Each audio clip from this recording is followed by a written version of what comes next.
Breaking travel news. Travel Talk with Phil Blizzard, talking to industry experts and decision makers. Breaking travel news at the Arabian Hotel Investment Conference. We're looking at Six Senses now. And BB, thanks very much for joining us. Thank you very much. Let's start off. Okay, we're based in Dubai, but we want to look at things on a broader picture. Let's have a look at your presence here in the Middle East to start off with. Right. We are quite close to here in Oman. Although it's Oman, you actually access it through Dubai. It's a 2-hour drive. Six Senses Ziggy Bay.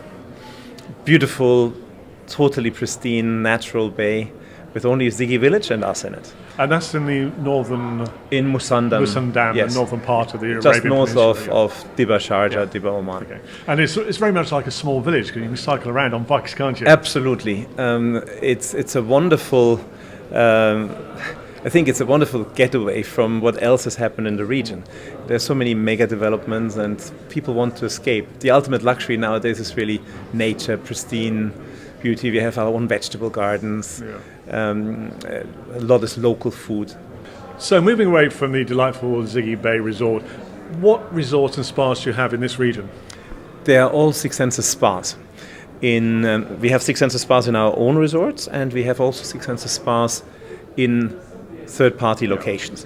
There is a Ritz-Carlton managed hotel in Doha called Shark Village. It's our largest spa, 8,000 square meters and close to 1,000 members. We have a Six Senses spa at the Missoni Hotel in Kuwait. And we are in the Etihad first and business class lounges. So if you're a premium passenger with Etihad, you get to use the Six Senses spa. And that's in Abu Dhabi and also That's in elsewhere. Abu Dhabi and also in London. And we're looking at potentially doing that with some other of their lounges. And there is a Six Senses spa in the making in the Al Bustan Palace. Again, Ritz-Carlton managed in Muscat. We hope to open that within the end of this year. Another delightful setting. So before we move on to your operations and developments elsewhere in the world, really, what are you doing actually here at the Arabian Hotel Investment Conference? Are you looking for potential investors? Yeah, potential developers. We are a management company. We don't invest ourselves typically. So we are looking for developers who look for a very differentiated brand. You may have seen, if you've been to the Six Senses, we are very different in terms of the approach. It's a very sustainable approach. We have a vice president sustainability. All our resorts have vegetable gardens. We source most food locally, farm to table. We also bottle our own water. We don't import any mineral water. Secondly, the design is very differentiated. We drive that from our office in Bangkok. And whilst we work with designers, we drive the story very much like you would script a movie. The marketing actually starts with the scripting of the resort, of the spa.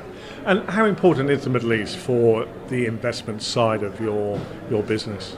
Very much. From the guest perspective, we get a lot of regional visitors to Ziggy Bay, but also our other resorts, Maldives, Thailand, Vietnam.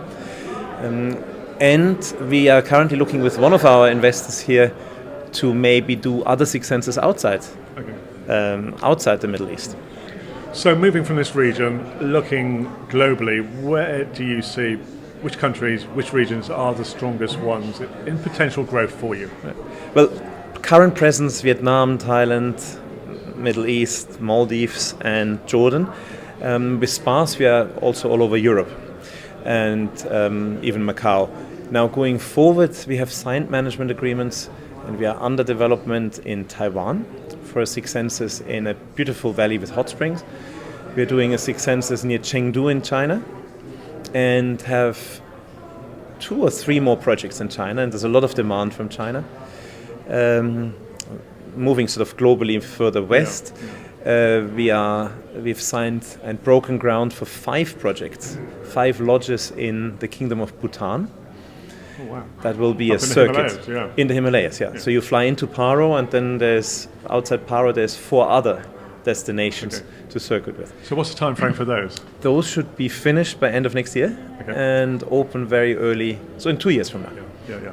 So Bhutan is one of those countries on a wish list for a lot of people. Very much, yes. And we are looking at doing circuits like this in other countries. I think nowadays people really want to experience a destination, and so that it lends itself.